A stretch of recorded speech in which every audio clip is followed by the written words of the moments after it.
Thanks so much, May, for the kind introduction, and it's a real honor and privilege to be with you today to share with you some of the work that we're doing and some of the tools that we've built for leveraging mobile technologies in the form of wearables and smartphones for public health insight. It's really a wonderful chance to be able to connect some of this work with needs and interests from some of those in the audience. And I hope for those that I don't know that that some elements of what I'll be conveying will help both orient you towards the broader state of what's possible in today's technologies, but also give you an introduction to one system which we've used in dozens of studies, which we've contributed ourselves to help support public health research and epidemiological surveillance. So within this talk, I'm going to spend just a moment on sort of context setting and motivations. For those who didn't make yesterday's talk, I'll have a few remarks on big data and health and where it fits in terms of levels of application within the broader health and healthcare spheres. I'll then speak about the uses of this sort of information for fostering health insight.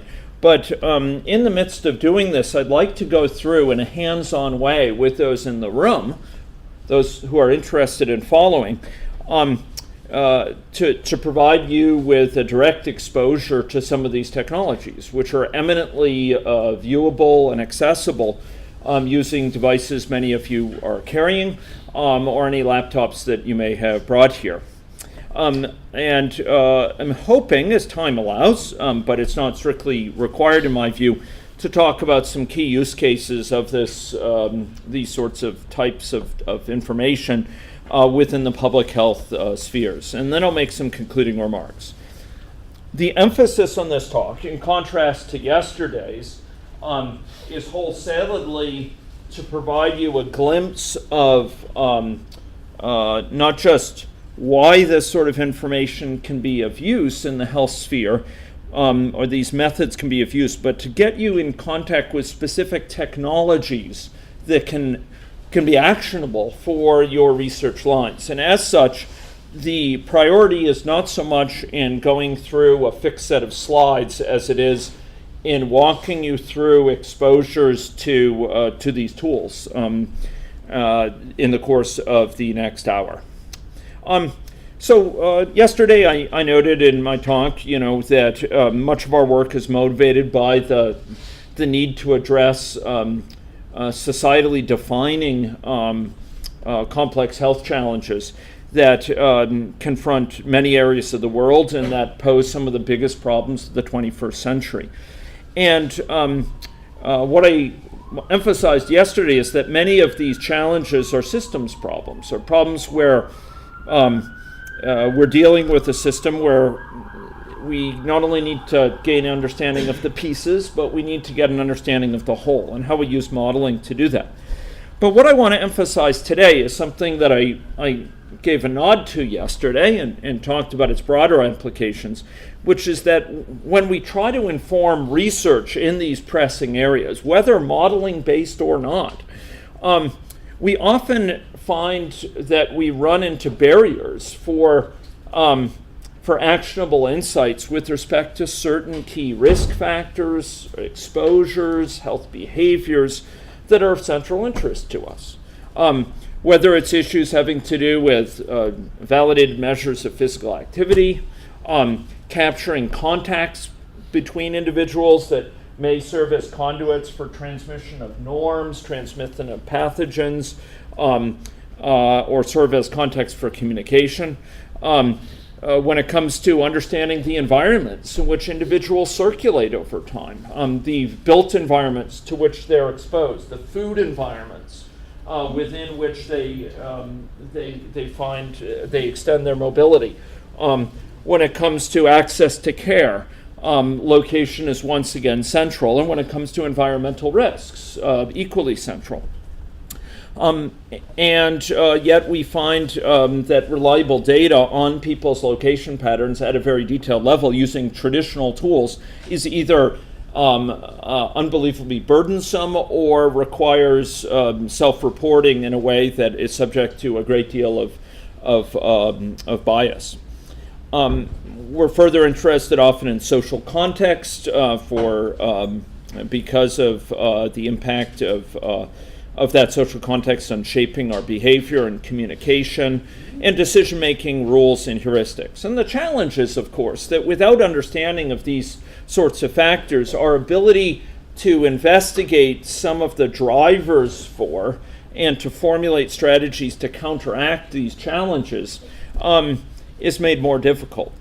We're also dealing with a context where for many of our partners, and I imagine it's probably similar here in the States, for many of our partners, reliable sources of survey data that we've been able to turn to for the past many decades, based on random digit dialing, for example, within the Canadian provinces for large-scale survey instruments associated with the equivalent of NHIS or NHANES in the Canadian context.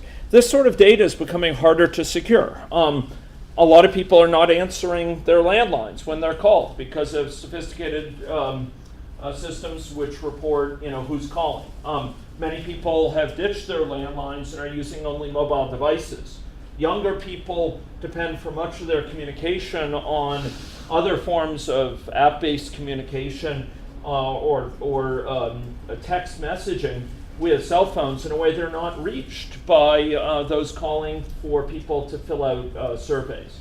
And there's a real proliferation of content channels to understand patterns of discourse with respect to health issues such as skepticism about vaccination or concerns regarding responses to outbreaks. So we have a lot of challenges getting traditional data sources. We also have challenges in gathering information about a lot of areas which are problematic with traditional tools. Now, within this sphere, many researchers, including our own group, have turned to areas of data collection that are sometimes termed big data. I feel it's a term that's overhyped, but I feel there is something there if we frame it in the right way. And I'm partial to, although I don't universally ascribe to, the view that big data can be operationalized into to data that matches many or all of a set of the 4 V's as articulated by Google. It's high volume, that's the big in the big data. It's high velocity, more importantly. It's collected at fine levels of temporal resolution relative to traditional epidemiological data. Rather than collecting self-reports once a month or once a year, we might be gathering information from a person once a day or many times in the course of the day. In some cases, such as the sensors on our smartphones or on our Fitbits, it may be gathering many data per minute that we circulate with these mobile devices. It's also high variety. It's marked by the fact that a given source of data, these phones, my Fitbit Alta, the types of data we might get through social media, say by Facebook status posts or Twitter messages, provide several different types of information packed together. So I might get accelerometry, which can help me quantify my physical activity, where I am, whom I'm with, using aspects of Bluetooth, even aspects of temperature, humidity, pressure in the surrounding environment.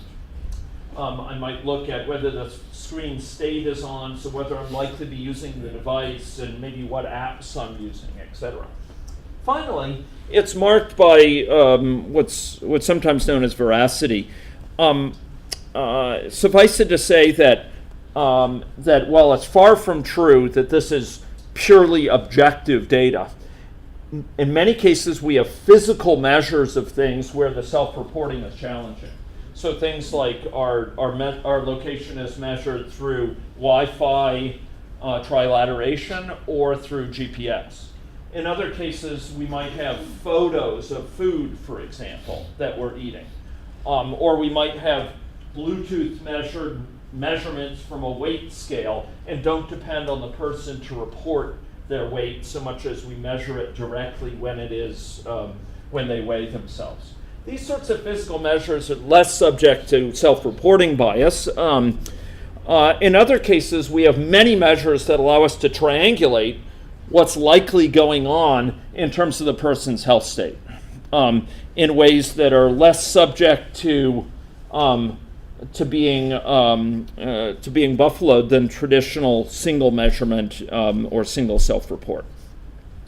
Now, in the big data sphere, and yesterday indeed, I introduced a set of particular technologies that offer great value for within the health sphere. These range from call volumes to helplines to social media feeds to search behavior to smartphones and mobile technologies. Today I'm going to be focusing entirely on this area of smartphones and mobile technologies, and we're going to dive into this. The types of data that we're going to collect here, I'm going to switch between, when describing the benefits, many different levels of value that they offer. For many of our partners, we're interested in informing informal care networks. Perhaps it's the family of a child with autism, or of a child with developmental difficulties. And we're interested in understanding, as they transition to adulthood, aspects of their circulation patterns, whether they're getting out enough, whether they're meeting up with others, the degree to which they are sedentary versus out circulating in the community. In other cases, individuals, we know there's through countless apps, are interested in highly motivated individuals with a bent towards self-care are interested in more perfect mirrors of their own behavior. So people subscribe to services like Endomondo, or they use the Fitbit social features to share aspects of their morning run, or to keep track of their exercise. Our interests are not so much in those communities, but communities that are underserved in this work. But the general point maintains is that for some of our participants, they're interested in having a way of glimpsing the bigger patterns in their life as to how they've been dealing, say, after getting a service dog, how that's changed the frequency of their flashbacks, if it's a veteran with PTSD, or the frequency with which they are getting out of the house. And their informal care networks are often interested in similar things. In other cases, we're interested in informing clinical management of cases, helping the clinician, allied health professionals understand the particular challenges of a patient, say an HIV patient. We work with Dr. Alex Wong of the Regina Capel Health Region, now part of the Saskatchewan Health Authority, and he's dealing with patients from a wide variety of backgrounds. Patients whose risk factors are predominantly because of intravenous drug use, others who come from the community with MSM contact patterns. In other cases, it's individuals who have been exposed to HIV in the course of relationships. And he's interested in understanding the particular challenges particular patients face in adherence to HIV, the antiretrovirals that the highly active antiretrovirals that are used for HIV management, both because they help a patient's condition be stabilized and help avoid risk to others. We're interested in this context also in aspects of enabling self-care and informal care, and being aware of symptoms and context. In other cases, the drive for these mobile technologies is coming from health service delivery colleagues who are interested in detecting inefficiencies and bottlenecks in facilities. Think a long-term care facility or a hospital identifying key delays, identifying when guidelines are being met for patient mobility, and coordination challenges between interdisciplinary teams.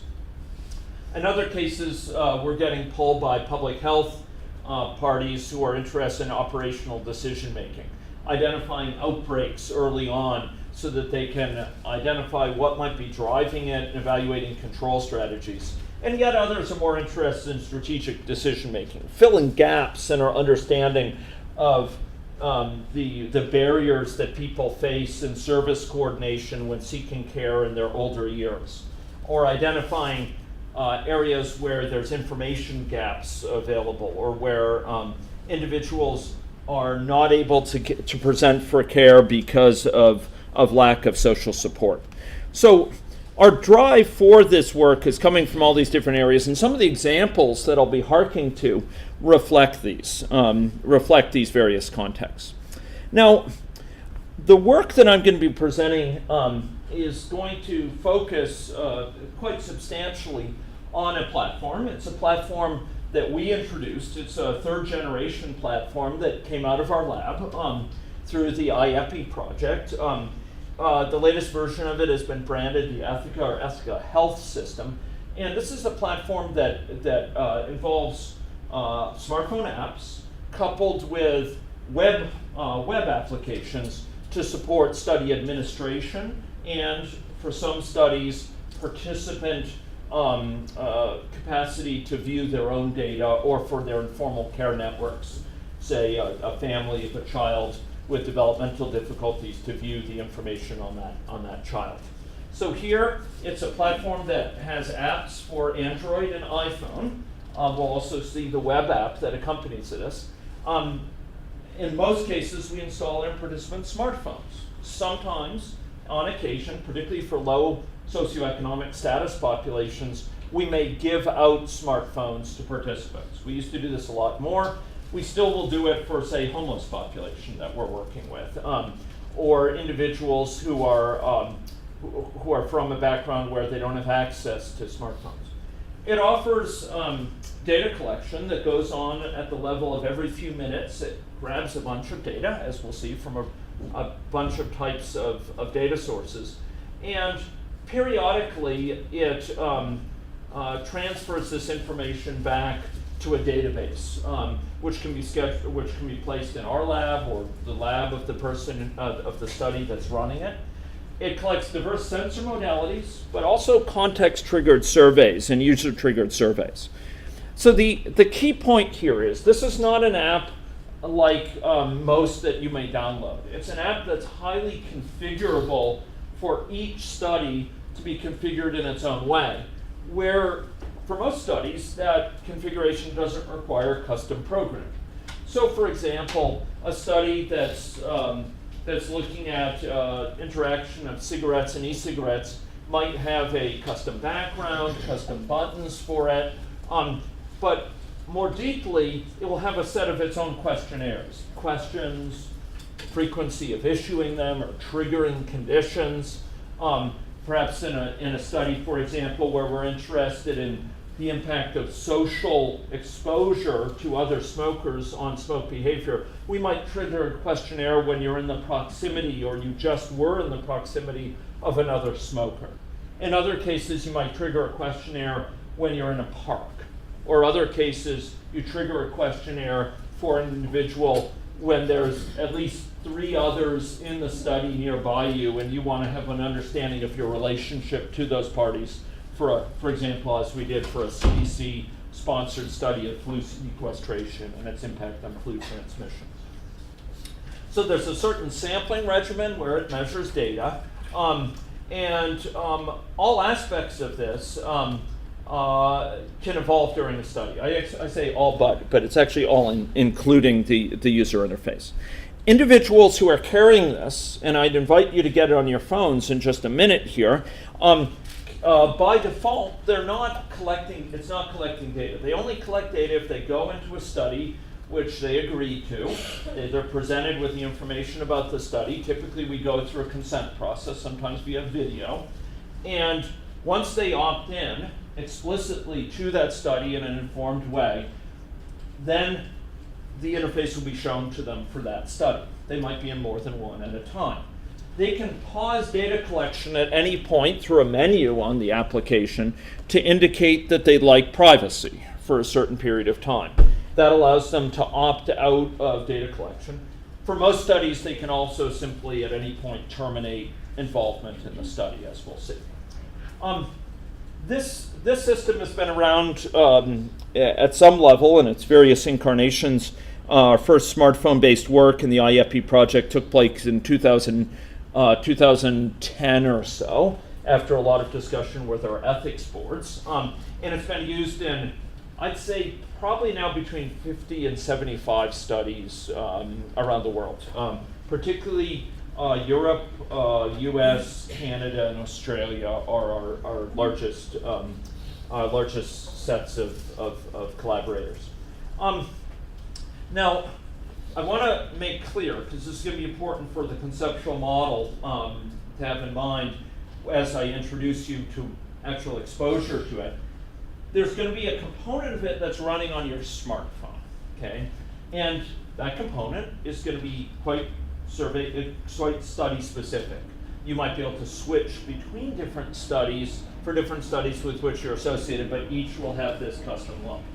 And there's data collected on the smartphone, but that data that's being collected there doesn't in any way depend on you being online, doesn't depend on you having a connection.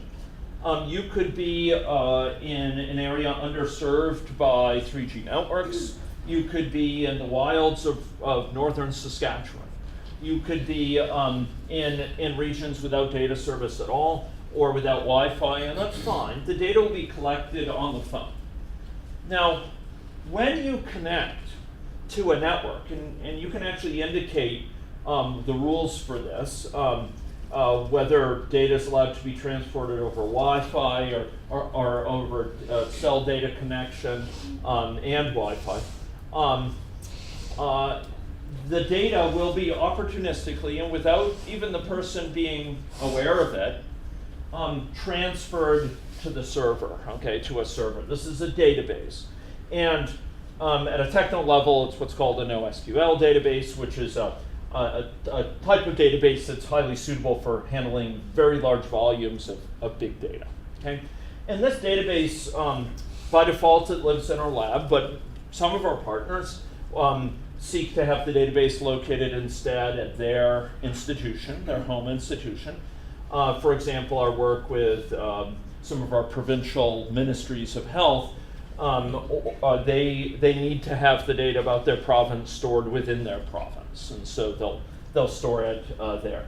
The point is, this data is read off the phone, so the phone at any one time typically just has information on the latest couple hours or minutes or days of data. If you're offline for a couple weeks, generally it can handle that. It will just keep on batching up the data and then do a big dump when you're connected again. All that upload is invisible to the user. It just occurs behind the scenes, catch can. If it gets halfway through and it's cut off, that's fine. It'll just continue the next time. This is a secure connection. The data is stored in a doubly encrypted fashion on the phones, and it is uploaded in an encrypted fashion through several types of encryption to this database, which is further protected by firewall, etc. Now, it's not purely a one-way connection. There's also a backwards connection when we, for example, change the study configuration, or we wish to send a particular user some piece of information. As we'll see, there's a way to do that, okay? So if you want to post a user an informational questionnaire, or you want to encourage them in some way, there are ways of doing that. And as you change the survey designs or the study configuration, you decide you don't want to ask them these questions quite as often, or you want to take this one survey and divide it into two as you during the pilot, that can be all obtained by the devices in the field from the database. Okay. Now, occasionally there'll also be updates to the app. So if bugs are fixed, or if there's an extension to the app that adds a feature or what have you, support for Bluetooth beacons, for example, it can be automatically downloaded from the Apple Store or the Google Play Store, which is how it's distributed. These, just like any app on smartphones for Android or Apple iOS, it can be downloaded from these sites. Now, a key emphasis here is adaptivity, flexibility of changing it in the course of a deployment, and updates to the configuration, the interface, and then the app when needed. For most of our partners, the foremost area of need is in the area of having rich support for questionnaires, survey instruments, ecological momentary assessments. For many of them, they're interested in what's called experience sampling, where you collect information from a person in an ecological context at a certain time that may be picked randomly or at fixed times of the day. You do it at 8 o'clock, 12 o'clock, and 4 p.m. perhaps. You're asking about questions. In other cases, it's contextually triggered. We talked about that earlier. This interface is defined by the user. We'll see where this is defined through the website in just a few minutes. Through a drag and drop sort of mechanism, you compose your questionnaires as part of defining the study. And you can go back and edit them and push those out. The app will show them to the person at the times you've indicated or selected or according to the triggering conditions, where one of the triggering conditions may be they press a button and say, I just removed a tick, and it calls up a questionnaire to ask you to photograph the tick and photograph where the site where it was from which it was removed. The type of data we get from these questionnaires includes naturally all the information from the questionnaire, which needs to be often interpreted in light of skipped questions and all those sorts of normal patterns like typical questionnaire data. But it also includes the times where they answered the particular questions, so you can get a sense of how long they spent on a particular question, whether they were just ripping through it in a way they were unlikely to be thinking about it, or whether they filled them out with care. And it provides a lot of features that are novel from a survey context. For example, recording audio. You can have audio questions where you can give a long audio response, or mixed audio and free-form text. So for those participants who prefer audio, they can do so. Others may want to type. But we also have camera support and video support, video recording support is anticipated. The surveys can also show pictures, and they can show video as part of it. So, for example, informational videos in a given area. You may want the participants to see a video on a given topic related to the health behaviors that have been recorded, and you can show them that. There's a set of types of questionnaires we'll see. Eligibility questionnaires. These test whether a person is eligible to be part of the survey. It's simply a screening mechanism that will govern whether or not they're suitable to enter the informed consent process. There's study entry questionnaires, typically for baseline elicitation of demographics, history, etc. There's study dropout questionnaires, so if somebody elects to drop out, you have the option of asking them some questions. And there's within study questionnaires. All these questionnaires are typically optional, but there are cases where, for example, if you don't fill out a study entry questionnaire, you're deregistered from the study. It'll view it as you haven't truly expressed the willingness to join the study, and obviously that will be specified as part of the consent process. So, for example, a baseline survey questionnaire is often a bit longer. This one has 13 pages, where a page might be one question or 3 questions or what have you, and an individual could fill them out. There might also be these questionnaires that pop up, and what you'll see is on your device, some of you might want to look at this, you may have a notification which pops up and says, hey, you have some surveys waiting. You'll also see it in your what's called the menu bar for your phone at the top of the screen. If you have an iPhone or Android, you may be familiar with the little menu there, and it will say, you have a questionnaire waiting. In other cases, people will press the buttons, and in either case, you may have an ecological momentary assessment that pops up and asks questions. For a fair number of our studies, we use buttons that elicit information on a volunteer basis by the individual. Those are typically complemented by ecological momentary assessments that also probe whether any of these things happened recently or whether they'd like to indicate something, because sometimes people forget to proactively indicate when we want to double check it. So for example, we might have a button which allows people to share barriers to physical activity in their community, or how it supports physical activity in their community. These buttons can be pressed by the participant to report things, and there's many contexts we've worked in where these serve very different functions. An example for the HIV AIDS medication compliance is they might use a button to indicate when they're taking a pill. In other cases, they might indicate when they're eating. They might indicate when a tick has been removed. They might indicate when they're in a context where they feel there's a barrier to physical activity, or where they've encountered some symptomology. They've encountered feeling sick to their stomach, or they're entering the water to surf, because we're interested in understanding water exposure and highly credible gastrointestinal illness. Maybe people use it when measuring their insulin, and we might ask them to take a photo of their insulin capsule, or when they've measured their blood glucose, and if it's not automatically recorded through Bluetooth, we ask them to take a photo of the reading on their blood glucometer, which records these things.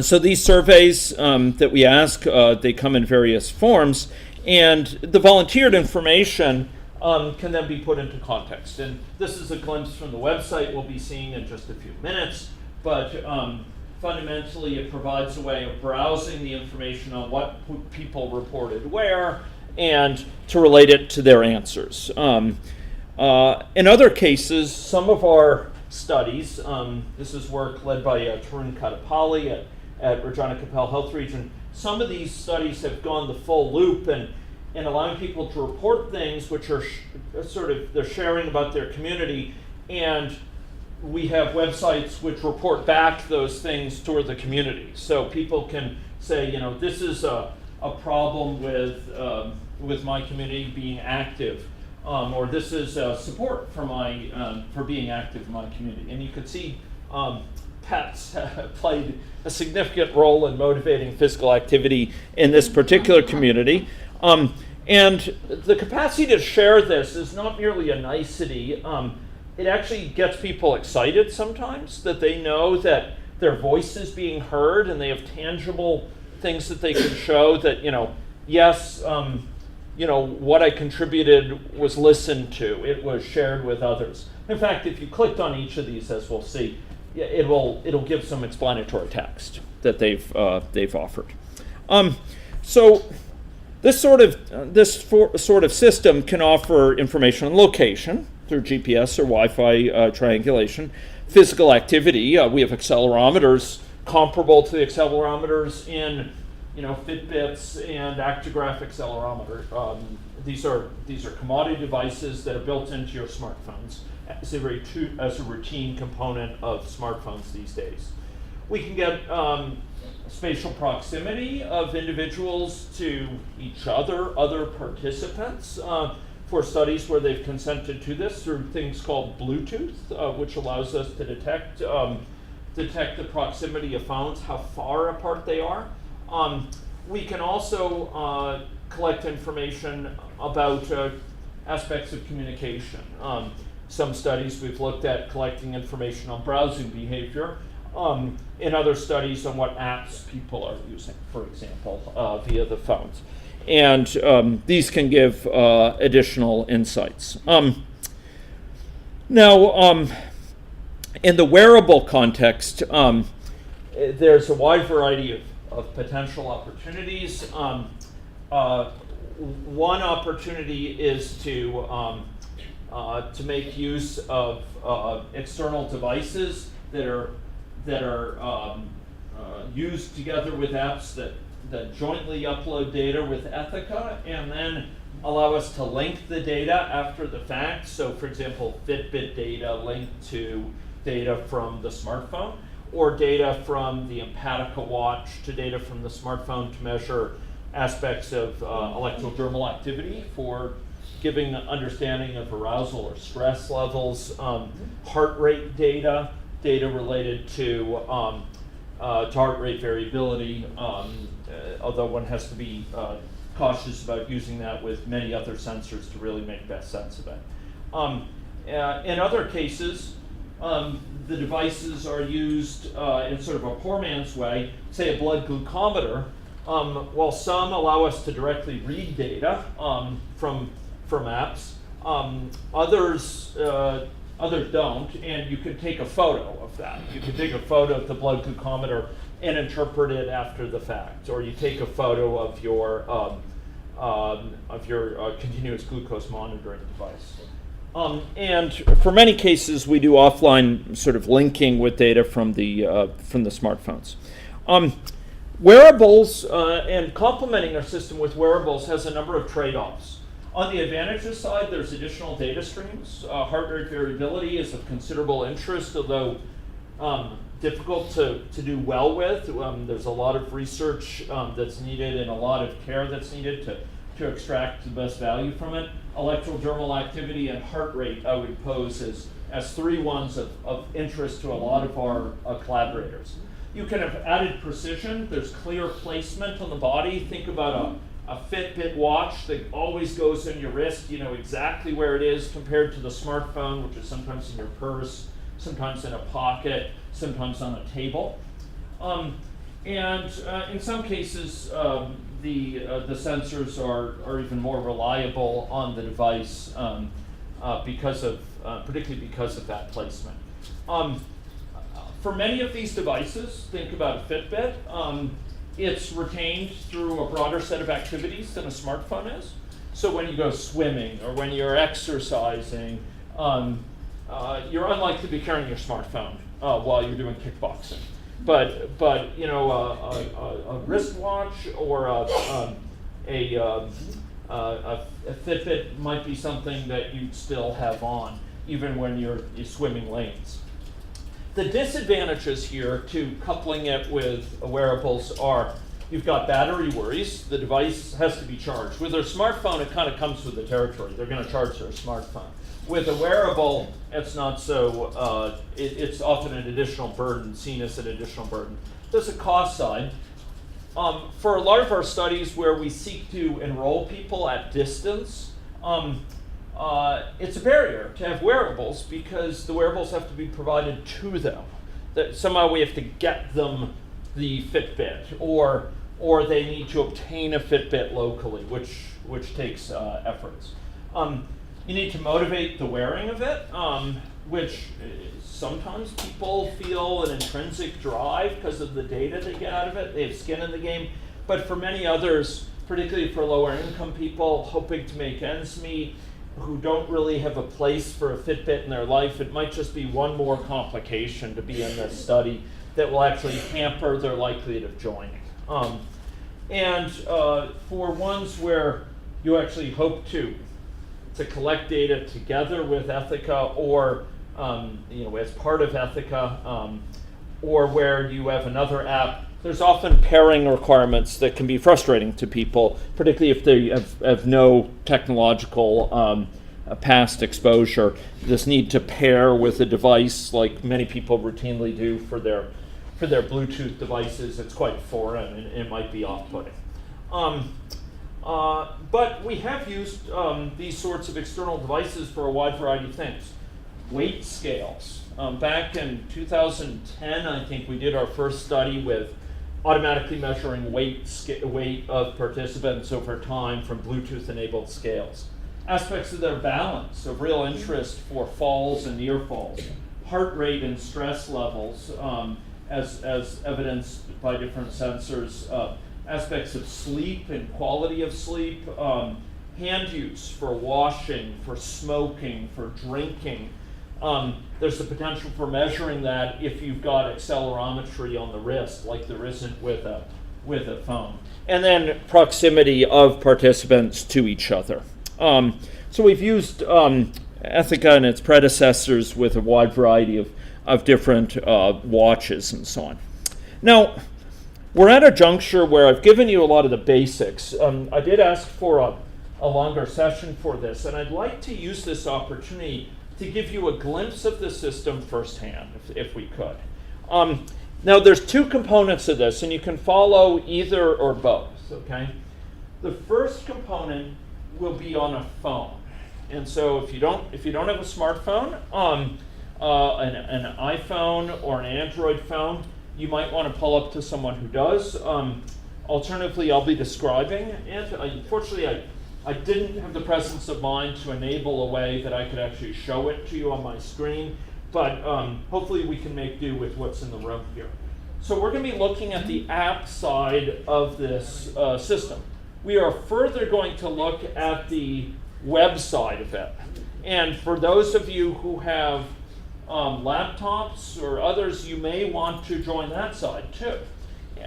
But I'll be walking you through on the screen the website interface in a way that I won't be able to with the smartphones. So for those who are interested in following this along, I would like you to go to the site for your phone where you download apps.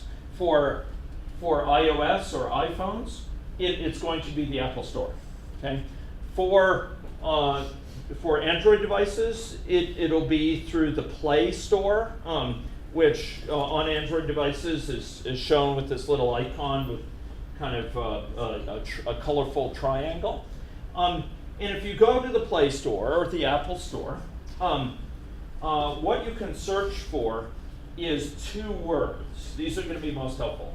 The first word is Ethica, E-T-H-I-C-A. So that's E-T-H-I-C-A, okay? Ethica space health, okay? You want that extra component as well. And depending what platform you're on, you will probably see one app denoted with a puzzle piece. Do you see a puzzle piece? Ethica Medical. It says medical. Okay. It should say Ethica Data, and it should show a little puzzle piece there. Do you see that? Yeah. There may be other apps that also are related, because it turns out there's plugins to Ethica for things like browsing behavior or for recording app usage. But the one we want is just a plain old big puzzle piece. Yeah. Is it Ethica Medical? Yeah, that's it. Okay. Yeah. Okay.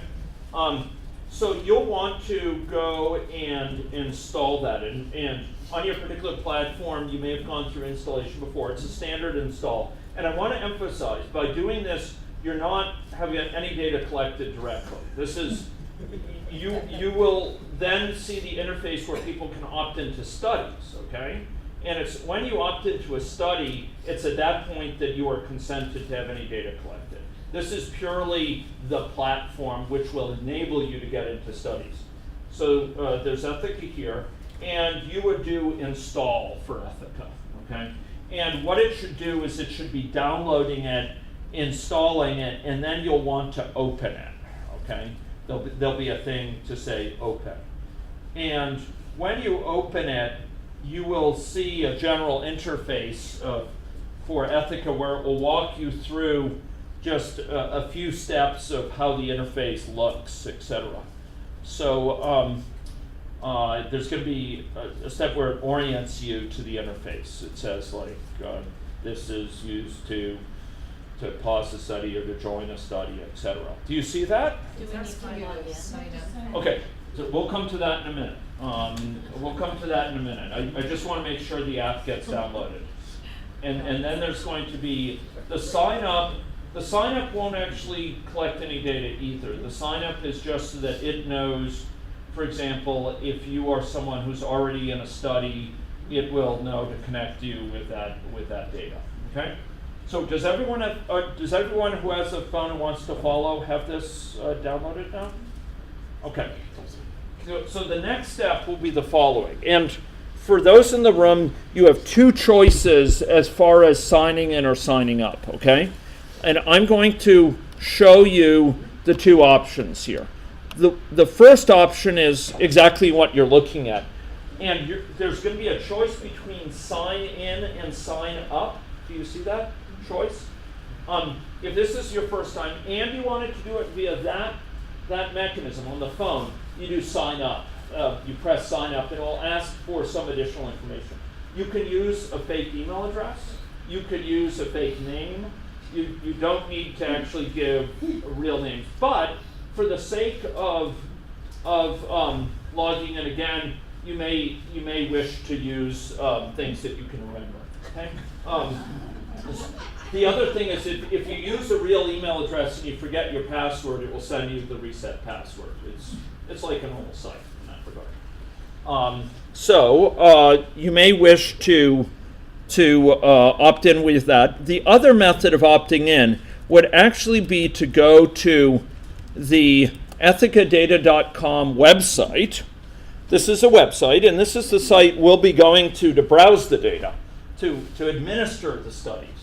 Okay. Now, within this website, there's a mechanism for managing it, but on the far right-hand side, there's a thing that says log on. This is the other way that you could create an account. Okay. You can go say log in, and I made the mistake of already going and logging in, so we'll have to wait with that. But there's an interface there. I'll call it up here.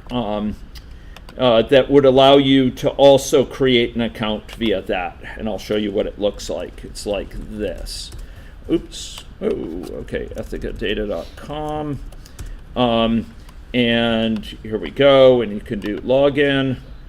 And here you will you can do sign up. You could enter that same information. Now, this is the key thing I want to emphasize for you, ladies and gentlemen. Those in the room may wish to engage, for purposes of experimentation in this, in one of two ways, or both of two ways. And I would encourage you to think about both of two ways. One is to see the interface we'll be building in coming minutes. You probably want to be a participant. And you would enter a name and an email address, which could be fake, and a password for participant, okay? And secondly, you may want to be a researcher, and you'll need to enter a different email address for the researcher. You want to be in a given capacity with a given email to log in. You're either a researcher or a participant. If you're doing it with the phone, that's automatically you're signing up that email address and that name as a participant, okay?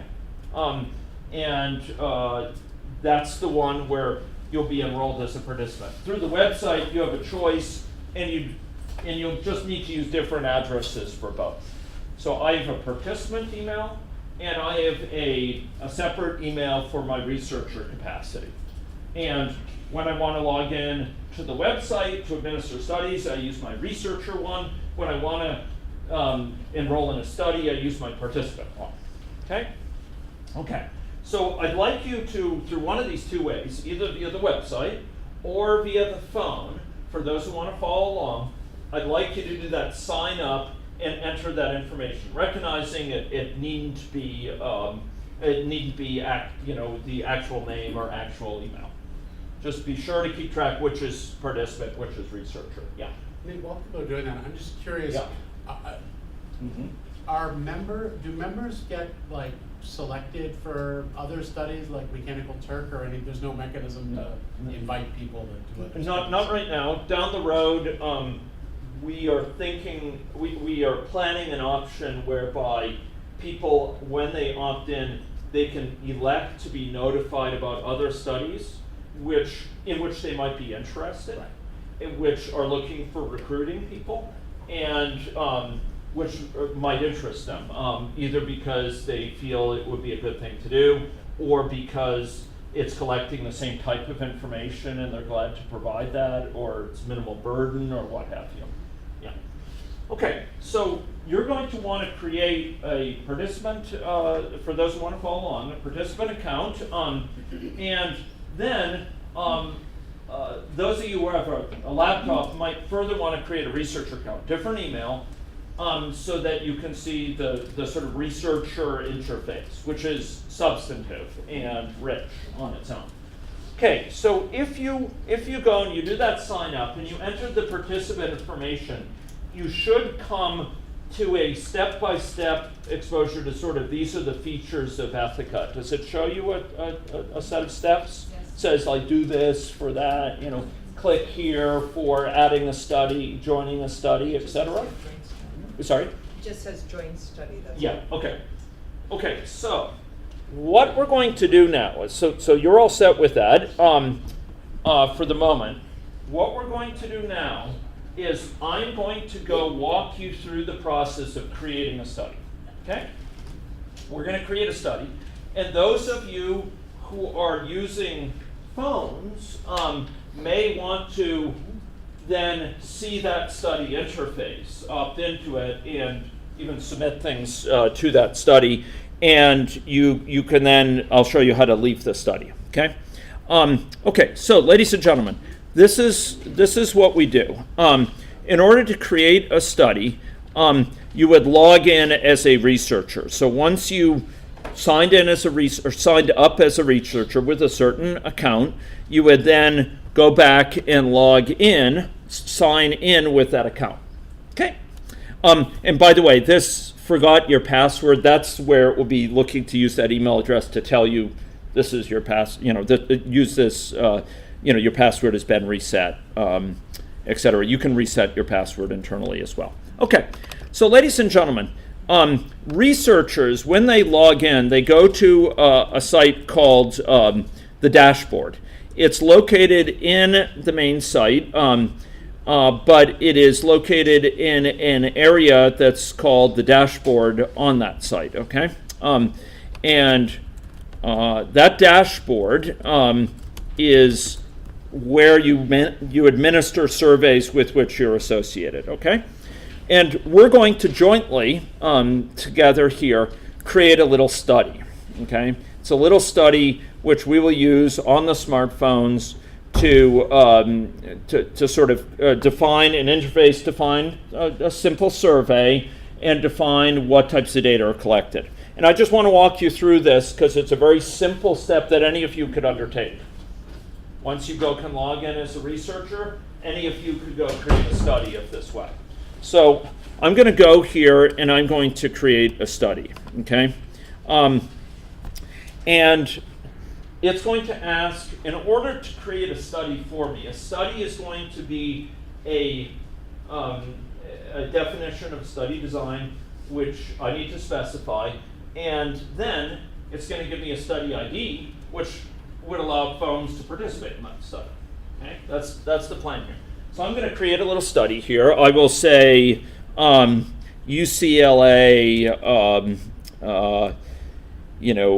Maybe it will be a falls study. Okay, and there's a little study description.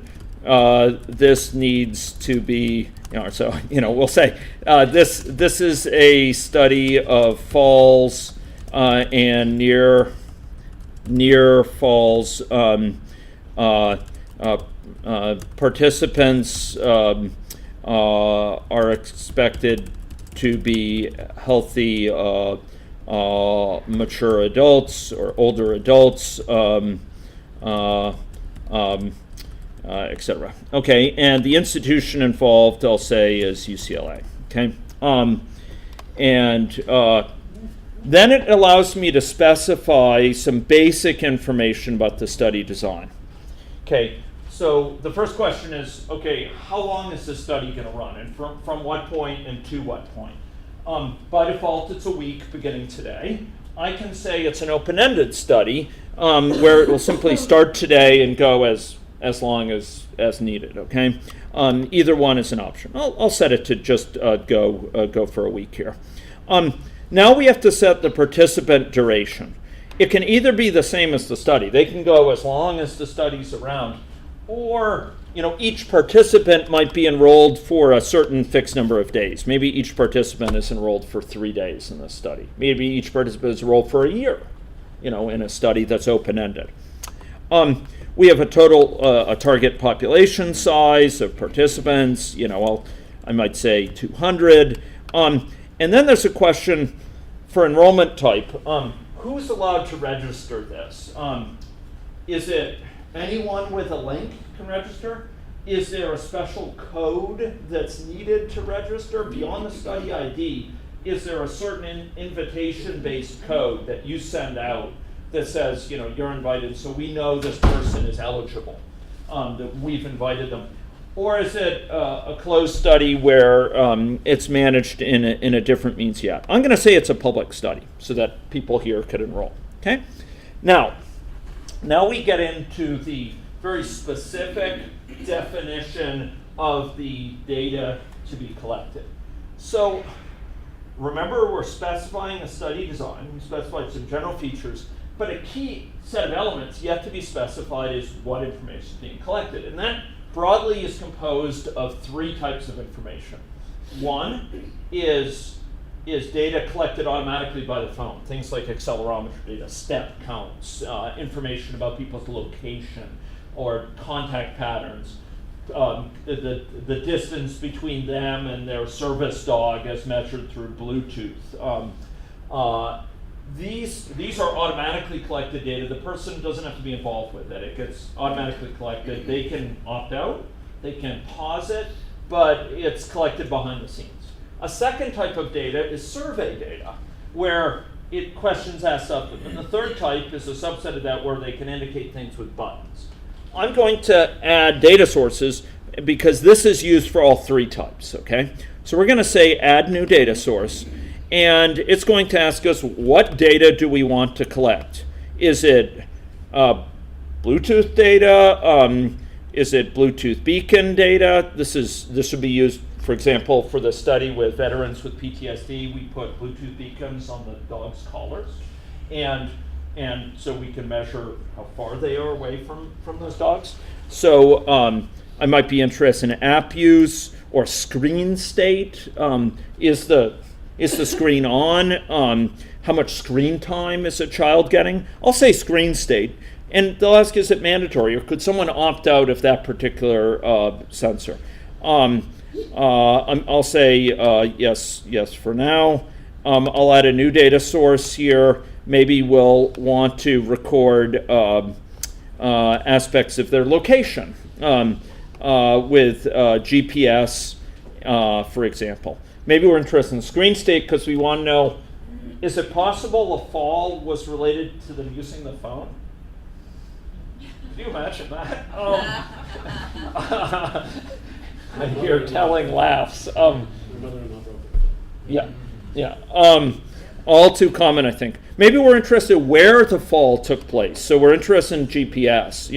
We want to know where they fell down, because we want to know maybe there's hot spots of falls that we don't know about, that no one person knows about. But if you total up data from across many people, you start to see, oh, that's a hot spot.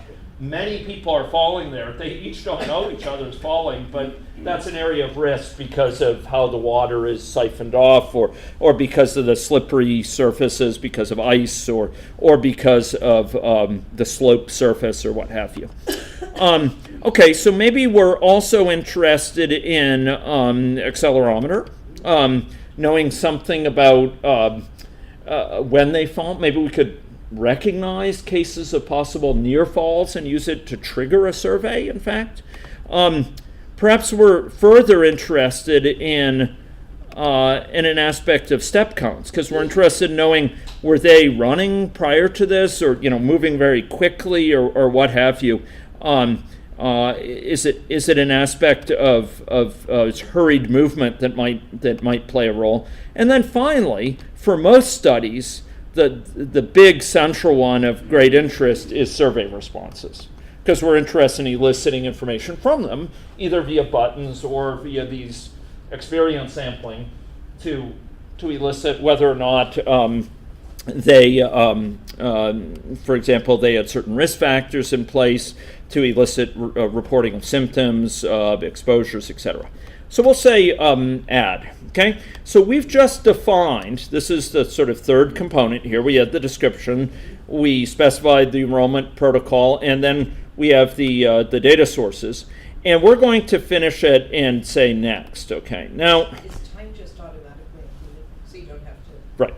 Time is time used and for dates. all and who's recording that information. Okay. So it's all cross-linked by time and participant, but then we have these additional forms of information. Now, there's a few additional components here. We want to ask, should we allow dropout through the app? Most certainly. We don't want to trap anyone here in the app. You can always uninstall the app, of course, but here we want to allow people to drop out of the study at will. And I'm tempted to put something in, but time is short, and so I'm not going to put in an image here. Okay, this would be where we could put a custom image. You know, we want an image of the UCLA logo, or we want an image of LA as viewed from UCLA or something. So we'll just go light on that. We'll just leave the default one. And I'm going to say create study. Now, that create study is doing a lot of work behind the scenes. It's actually creating a large database, which I could then access as the creator of the study. It's setting up all the data structures to keep track of this information, the rules by which people are involved and so on, creating a study code. Now, it tells me, yes, it's created the study. Do I want to define surveys now? And I'll say yes. I don't have to, but here I'd like to add a survey, because this is often of central interest to the people I'm dealing with. So it's saying, okay, look, you haven't defined any surveys. Click below here to add one. By the way, I could get to the same type of mechanism by going over to survey. So I'm going to say add a survey, okay? So it's going to take me to what's called the survey editor, okay? And here I'm going to be able to define a survey instrument and a questionnaire. So I'm going to say fall reporting, okay, or report fall. Okay, that's going to be the name of this. It's going to be to report it. This survey will allow people to report occurrence of a fall and associated risk factors. So maybe we'll ask them, were they carrying something? We'll ask them to take a photo of it. That would all be part of this survey.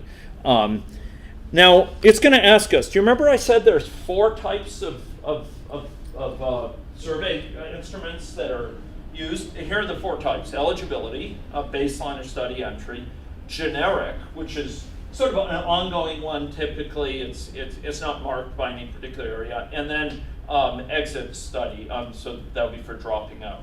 So here we're going to ask about, we're going to put in place a generic one that will be asked on an ongoing basis or available on an ongoing basis. And we go down here and we can see, okay, should this be triggered by a schedule? Is it like an experience sampling where we want a certain time schedule for it? Maybe it's Poisson arrivals, a certain random chance per hour. Maybe it's instead certain times of day.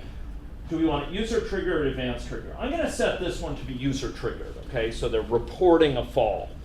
We probably will be advised to, well advised to set up a one that occasionally asks, did you fall in the last hour? And if time allows, we might get to that. So here's a user triggered one. And then we have to say, what's the button called? Like what do we want the button to say?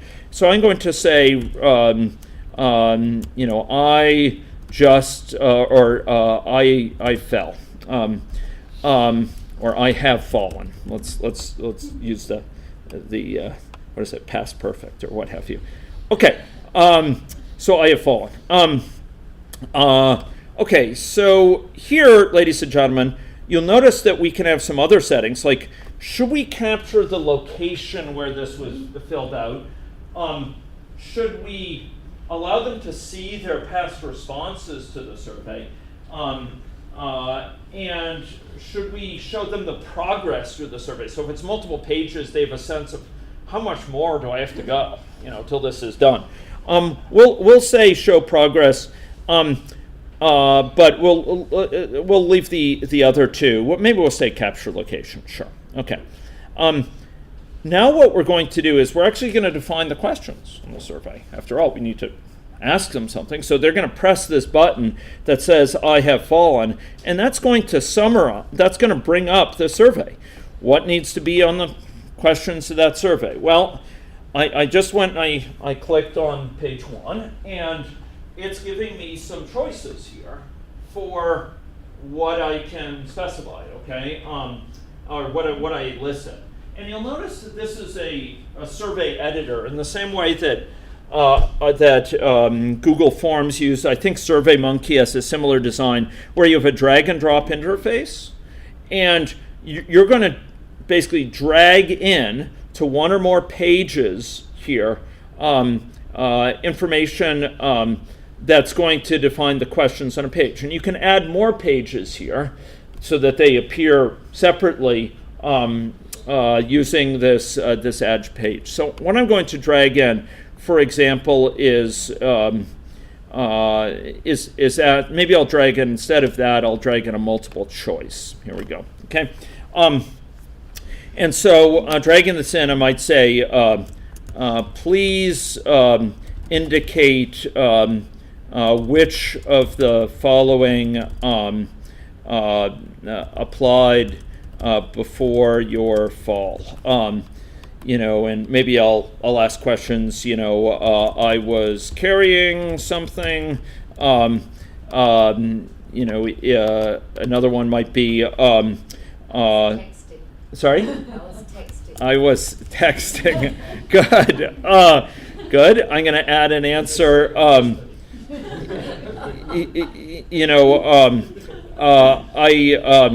reaching for something. Yeah, I was reaching for something. Good. For something. And then maybe I'll have an other category.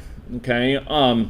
Where they can indicate which of the following.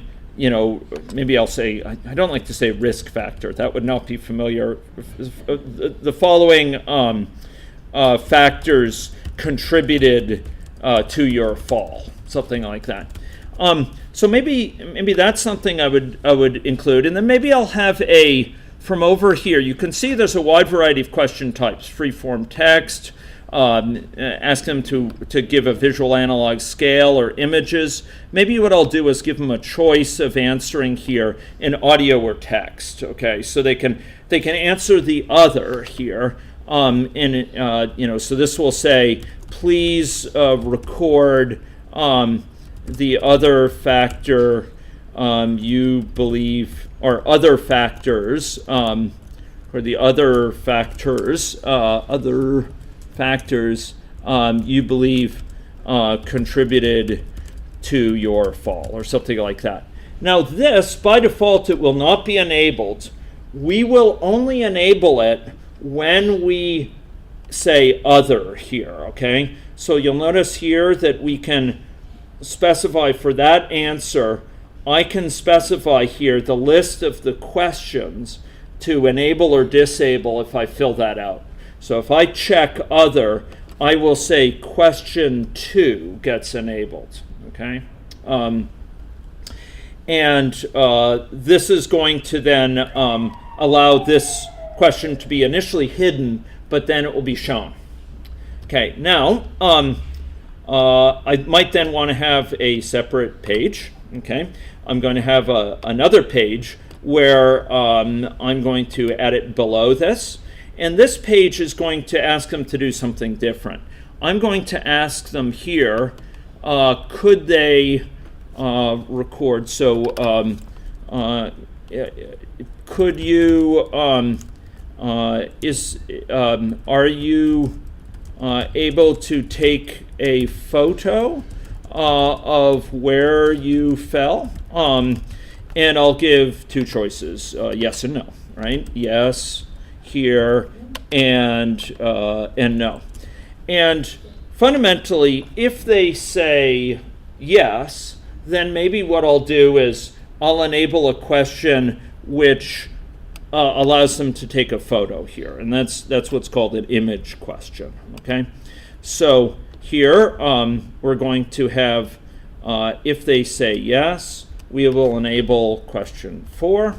And in question 4, it will be by default not enabled. Okay, so now our questionnaire has 2 pages. The advantage of that page, of those 2 pages, is that they're not overwhelmed by a large number of questions at once. And often we have branching questionnaires where a large number of the pages they never need to get to because they're not relevant for them. They're not the right sex or gender, of the right risk factors, and so they don't record it. In some cases, we'll use aspects of the data we got from their baseline questionnaire to determine which pages are shown. In other cases, we'll do variable substitution based on information they asked, about their children, their various children. We might ask questions for each of the children in here in a looping type construct, with the names of the children asked about, etc. In any case, so we've just defined a little survey, and I think you get the basic idea. A key point here is that there's these multimedia questions. We can record audio as a bit of a response or as a more general mechanism allowing them to record a baby's crying, for example. We can have barcodes, scan barcodes to be able to record, information on the product you're using. There's dates, a calendar for dates to elicit dates, say a birth date.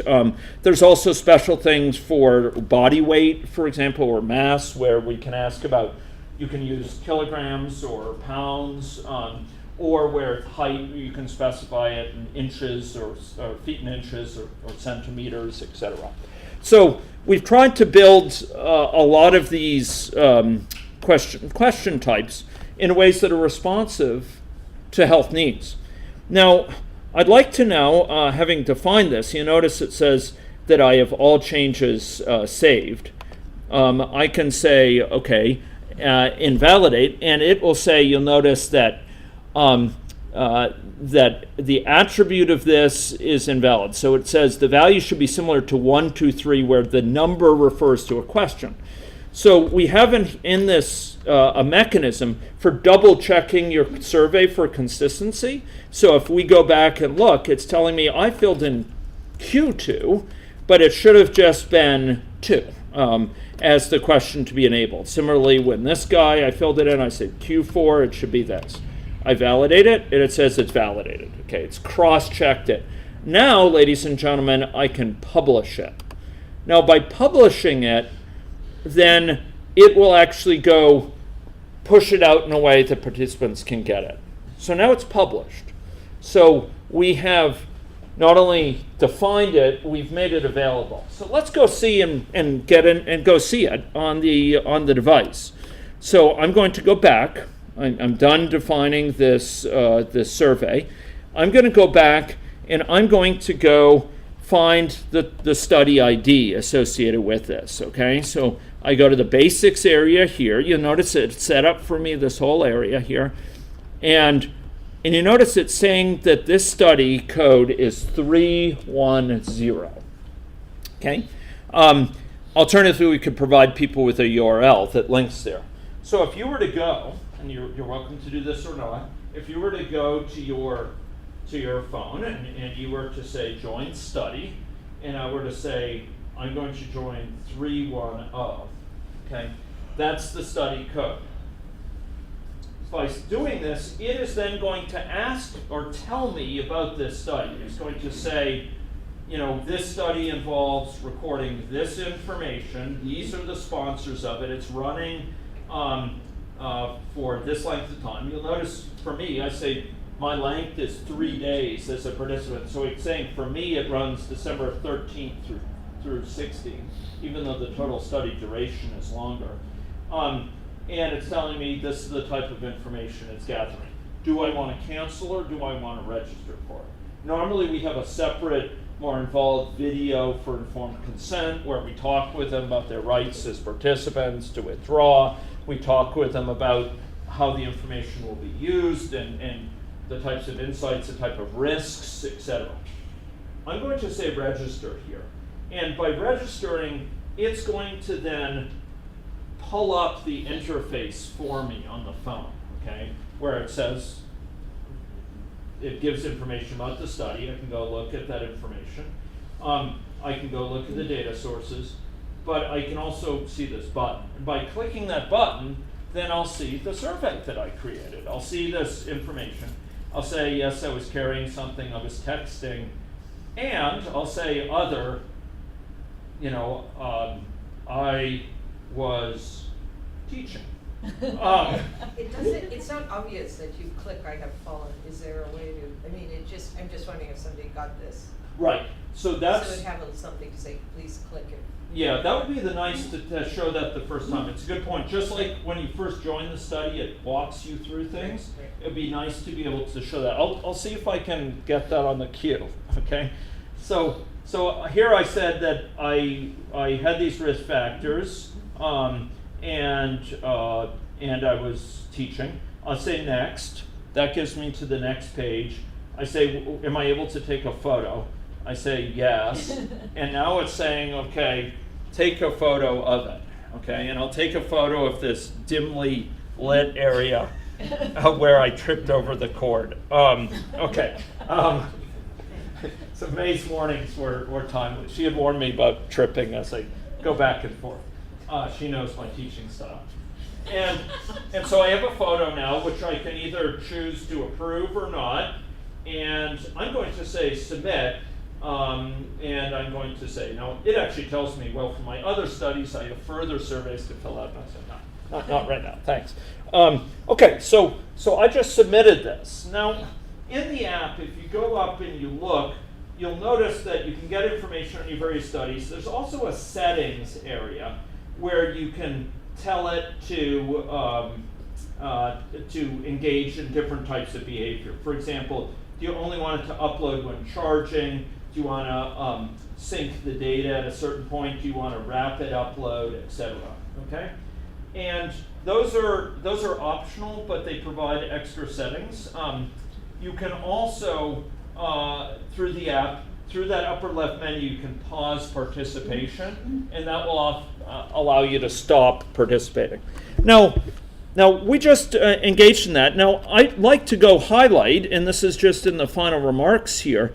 If we were to go look on this device here, we could go look at, for example, participation. And here with participation, we can actually see who's participating. We could see, wow, there's actually quite a few people participating. Several people have there's someone submitted 4 surveys. Wow, that's not quite Olympics, but that took some fancy finger work. You could see also this indicates, okay, who has their GPS on, who has it turned off, whether accelerometer data has been received, when was the last time they were seen, when did they join, and when's their last day of operation, etc. More than that, we could go look here at, for example, this is survey sessions, so this is particularly information with respect to their answering of various surveys as part of this, which gives a sense of sort of who was given what surveys for what times and how were they resolved. Okay, so we might select, for example, certain participants here, or maybe I'll say all participants, and I'll say sure, all things, and I will say let's say today, and I'll say go, and we could see information with respect to sort of their surveys that they contributed. More than that, as we'll see, we can go and inspect their information for each of the surveys that they contributed. So in short, we could ask, okay, what did they show? This is taking a bit of time to summarize it, so I think I'll just go over and go directly to that because time is short. I will again say all participants. I will show this, and this is going to summarize for me the information shown by various participants. So I see that there's a wide variety of fall risk locations. Oh my God. and there's the biggest risk of all. He's up there. And people contributed many other types of things, including carrying things. We could also go look at where people filled them out. Here for this particular study, where did they in fact report these things? Okay, it says, okay, that's interesting. There were some that didn't have GPS information, but there's a suspiciously high number in Los Angeles. And oh my gosh, okay, that's an interesting one. Okay, so it's attributing. We'd have to look at if that's GPS information. You can see there's a certain amount of GPS variability here. So it's but there's 9 right here.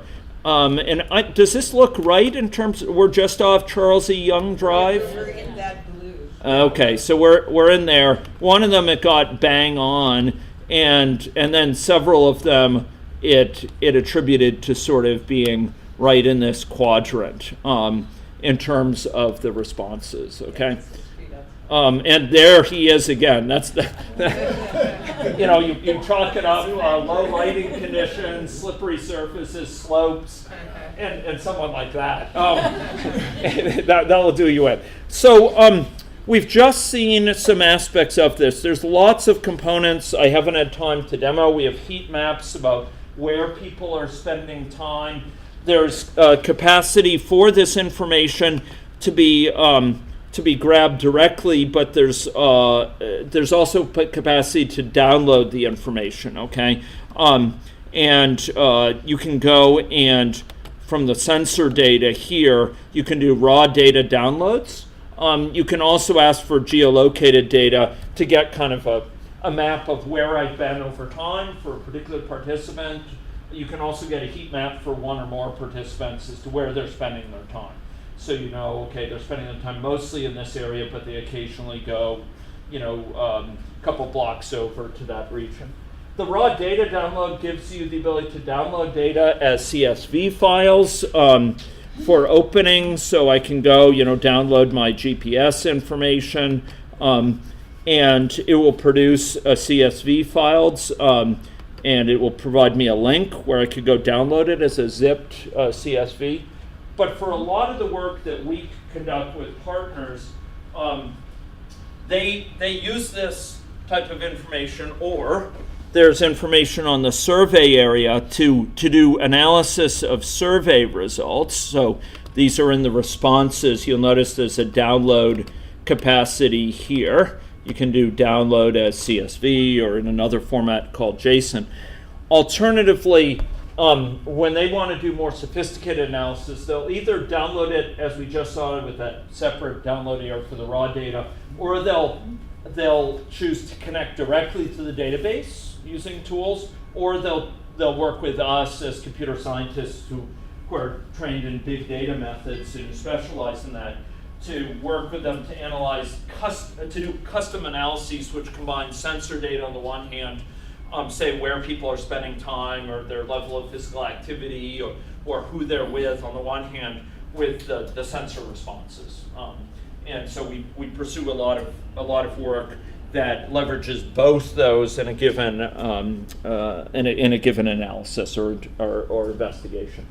So this is a glimpse of the system. It's a big system. I know it's a lot of information, but I hope it provides you with some understanding of sort of state of the art with respect to this. For those who would like to uninstall, you can uninstall the app. You can also go to the app, to that screen for the study.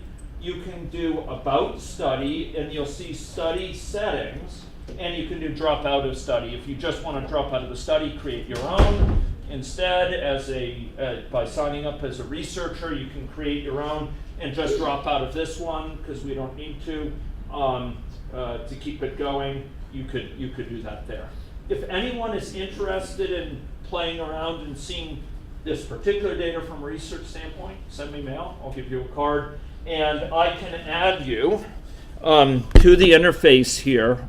I can add you as a researcher associated with this study, I can go down here, and if you were to tell me, the account you used, the email you used as a researcher to sign up, then I could enter that here and I could add you in so you could see all the information related to this study, how we define the surveys, the data that's come in, all that sort of stuff, okay?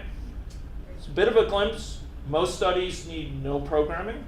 Occasionally people want programming for custom triggered surveys, or they'll want programming associated with new needs, like to partner with a smartwatch, or they want a custom branded skin for the app where beneath the surface it's the same app collecting data, issuing surveys, but it has a unique look to it. It's branded. It doesn't require the person to join a study. Just by downloading the app, they're in the study, or they go through consent and then they're in the study. So the point is, those sort of things require more programming, and quite often we get requests like, can you add in video recording, or could you add in the ability to show videos? Could you add in something so people can pick from pictures rather than simply from text? Quite a few of those have been done or on the docket, but those are the sort of things which require some software development, and which typically require a little bit of extra cost associated with that. Hope this has been useful, and it's an honor to have been able to share this with you. Thanks very much. Thank you. And for anyone who came late, I think Nate still has time to Yep. set up meetings, Yep. possibly, Yep. next couple days, so it may have to leave. But if you email May or Malia Lower at 60PR, but May Wong is probably the person to contact. Thanks very much again. Do you have a 2 o'clock? Sorry? Do you have a 2 o'clock meeting? I think I'm scheduled for something called lunch now. That's right. Yeah, And it seems to be in close proximity. But, yeah. Thanks very much, folks. If anyone's interested, I will be. I have recorded this, and we'll be posting it to YouTube. If you want to see any of what I did, if you felt I went through quickly through something, I'll be posting it to YouTube as I did yesterday's talk. Thanks very much.